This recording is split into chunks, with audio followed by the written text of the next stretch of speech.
రాజకీయాల్లో అత్యంత శక్తివంతమైన, అత్యంత రహస్యంగా ఉండే నాయకుడైన రష్యా అధ్యక్షుడు పుతిన్ భారత గడ్డపై అడుగు పెట్టబోతున్నారు. గురు శుక్రవారాల్లో జరగనున్న ఈ పర్యటన కేవలం దౌత్యపరమైంది మాత్రమే కాదు, ఇది ప్రపంచ భద్రతా దృక్కోణం నుండి అత్యంత కీలకమైంది. అయితే ఈ పర్యటన సందర్భంగా భారత్ లో జరుగుతున్న ఏర్పాట్లు ఇప్పుడు అందరి దృష్టిని ఆకర్షిస్తున్నాయి. పుతిన్ యొక్క భద్రతా ప్రమాణాలు అత్యంత కఠినంగా, ఊహకు కూడా అందని విధంగా ఉంటాయి.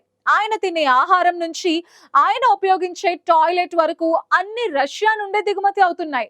ఇదే టైంలో భారత్ తో వ్యూహాత్మక ఒప్పందానికి రష్యా సిద్ధమవుతోంది.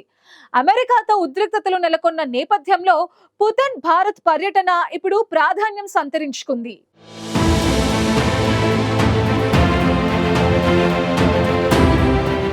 రష్యా అధ్యక్షుడు వ్లాదిమిర్ పుతిన్ భారతదేశ పర్యటనకు రానున్నారు. గురువారం, శుక్రవారాల్లో జరిగే ఈ పర్యటన కోసం దేశంలో అత్యున్నత స్థాయి భద్రతా ఏర్పాట్లు జరుగుతున్నాయి. ఈ పర్యటన ప్రాధాన్యత ఎంత ఉందో, పుతిన్ యొక్క అసాధారణ భద్రతా ప్రమాణాలు కూడా అంతే చర్చనీయాంశంగా మారాయి.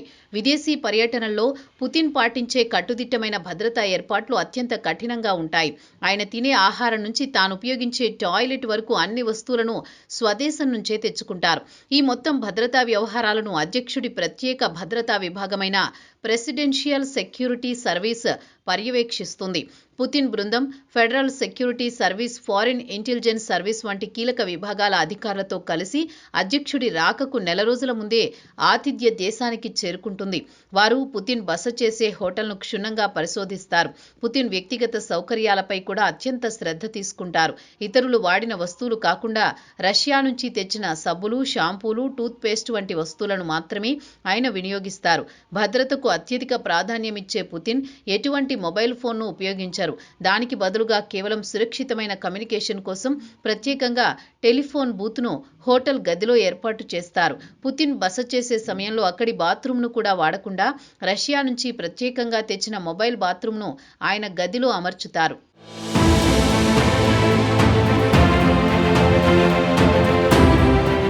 పుతిన్ ప్రయాణించే విమానం కూడా అత్యంత ప్రత్యేకమైనది. దీనిని ఇల్యూషన్ IL-96-300PU అని పిలుస్తారు. దీనికి ఎగిరే క్రెమ్లిన్ అనే పేరు కూడా ఉంది.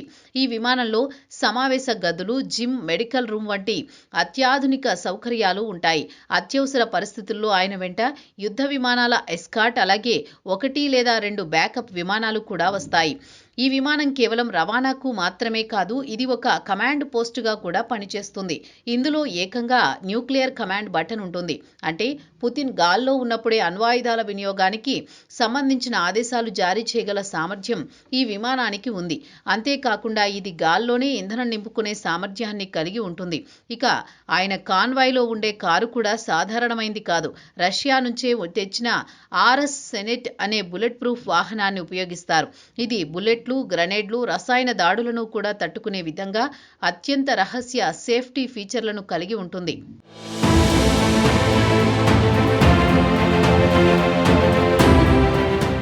ఇక పుతిన్ తినే ఆహారం, డ్రింక్స్ కూడా రష్యా నుంచే వస్తాయి. వాటిని వండడానికి ప్రత్యేక చెఫ్లు వస్తారు. అంతేకాదు, ఆహారాన్ని వండిన తర్వాత విష పరీక్ష కోసం మొబైల్ ల్యాబ్ ద్వారా చెక్ చేయడానికి భద్రతా బృందం ప్రత్యేక ఏర్పాట్లు చేస్తుంది. బహిరంగ కార్యక్రమాల్లో పుతిన్ ఎల్లప్పుడూ బుల్లెట్ ప్రూఫ్ జాకెట్ను ధరిస్తారు. పుతిన్ చుట్టూ ఉన్న 4 అంచెల భద్రతా వ్యవస్థ ఆయనకు ఒక అభేద్యమైన రక్షణ వలయాన్ని సృష్టిస్తుంది. ఇక ఈ పర్యటనకు ముందు భారత్తో వ్యూహాత్మక రక్షణ ఒప్పందానికి రష్యా పార్లమెంటు దిగువ సభ డ్యూమా ఆమోదం తెలిపింది. రెలోస్ అనే పేరుతో రవాణాలో పరస్పర మార్పిడి సహకారానికి గత ఫిబ్రవరిలో కుదుర్చుకున్న ఈ ఒప్పందానికి ఇప్పుడు సభ ఆమోదం లభించింది. పుతిన్ తన పర్యటనలో భాగంగా ప్రధాని మోదీతో భేటీ కానున్నారు. ఈ సందర్భంగా వాణిజ్యం, రక్షణ రంగాల్లో పలు కీలక ఒప్పందాలకు శ్రీకారం చుట్టనున్నారు. ముఖ్యంగా అమెరికాతో సంబంధాలు దెబ్బతిన్న ఈ తరుణంలో పుతిన్ పర్యటన ప్రాధాన్యం సంతరించుకుంది. రష్యా, చైనా, భారత్ల మధ్య బంధాన్ని మరింత ఉన్నత స్థాయికి తీసుకువెళతామని పుతిన్ తెలిపారు. గత 3 ఏళ్లలో ఈ దేశాల మధ్య వాణిజ్య బంధం విస్తరించిందని, ఇంధనం, పారిశ్రామికం, అంతరిక్షం, ఇతర రంగాల్లో ఇప్పటికే సంయుక్త భాగస్వామ్యాలు ఉన్నాయని, ఈ పర్యటనలో ఆర్థిక అంశాలపై చర్చిస్తామని ఆయన పేర్కొన్నారు.